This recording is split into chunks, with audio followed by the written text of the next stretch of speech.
We are engaged in putting control lines and containment lines around the western perimeter and part of the northern perimeter.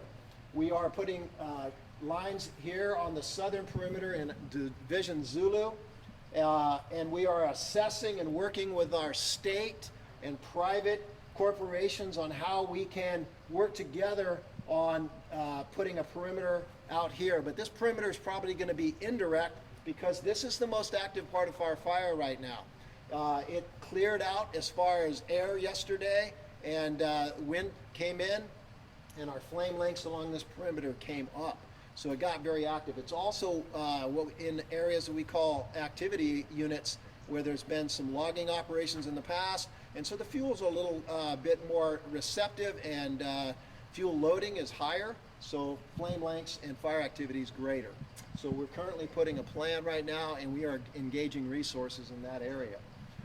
I'll finish up by saying we're doing a lot of structure work in the towns of Gates and out here in Mill City, out to Mihama, and we are working around those structures, trying to get the control lines taken care of and also do structure protection at the same time. Our law enforcement has been dealing with the North Fork corridor on this fire, and that is the communities of Elkhorn Valley. We had lost a lot of structures throughout this area, so we're cutting out the road systems constantly because of danger trees, and we're accessing into this area to continue to assess the damage. The perimeter work that we have accomplished on this edge of our fire all along yesterday made great gains. I'd say we got about 30% of our containment lines in yesterday, and we're hopeful to maybe have 50% of our containment lines on this western perimeter done today.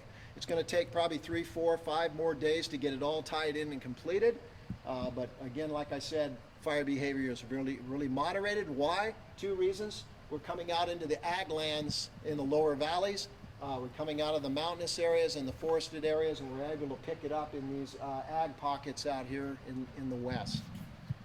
Overall, we have the fire to the north that's concerning us, of course. It's moderated. We're still trying to deal with how we're going to close this gap, whether we connect from fire to fire. We're working with the team on this fire, in contact with them on what we're going to do to close this gap, because we get back into the wilderness out here and we can't go back in and engage on that perimeter with our resource because of its inaccessibility overall.